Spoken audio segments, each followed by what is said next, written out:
আসসালামু আলাইকুম BD sports টিভিতে আপনাকে স্বাগতম। শ্রীলঙ্কার বিপক্ষে টি-20 সিরিজ জিত তামিমকে নিয়ে যা বললেন মেহেদী মিরাজ, বিস্তারিত জানতে ভিডিওটি না টেনে সম্পূর্ণ দেখুন।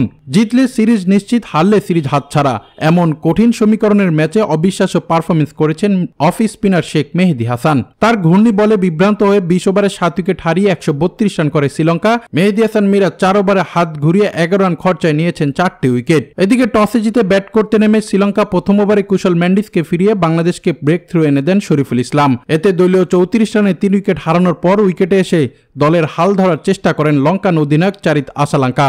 তবে ইনফর্ম এই ব্যাটারকেও থিতু হতে দেননি মেহেদী। বাকিদের আসা যাওয়ার মাঝেও এক প্রান্তে আগলে ছিলেন শ্রীলঙ্কার ব্যাটার পাথম নিশাঙ্কা। 50-র পথে হাঁটতে থাকা এই ওপেনারকে থামিয়েছেন মেহেদী। এই অফ স্পিনারকে ফিরতি ক্যাচ দেওয়ার আগে 39 বলে 46 রান করেন পাথম নিশাঙ্কা। শেষ দিকে 25 বলে 35 রান করে অপরাজিত থাকেন দানুশ সানাকা।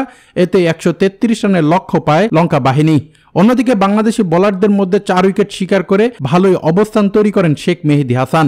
জবাবে দ্বিতীয় ইনিংসে জয়ের লক্ষ্যে ব্যাট করতে নেমে প্রথম বলে এলবিডব্লিউ ফেরেন পারভেজ ইমন। আর পাওয়ার প্লেতে বাংলাদেশ সংগ্রহ করে 1 উইকেট হারিয়ে 47 রান। দলীয় 74 রানে ব্যক্তিগত 26 বলে 32 রান করে আউট হন লিটন দাস। পরে হৃদয় ও তামিম দেখে শুনে খেলে 50 পূর্ণ করেন মাত্র 27 বলে ওপেনার তানজিদ তামিম। আর 12.1 ওভারে 100 রান পার করে বাংলাদেশ। তবে বাংলাদেশি ব্যাটারদের মধ্যে দুর্দান্ত করেছেন তানজিদ তামিম।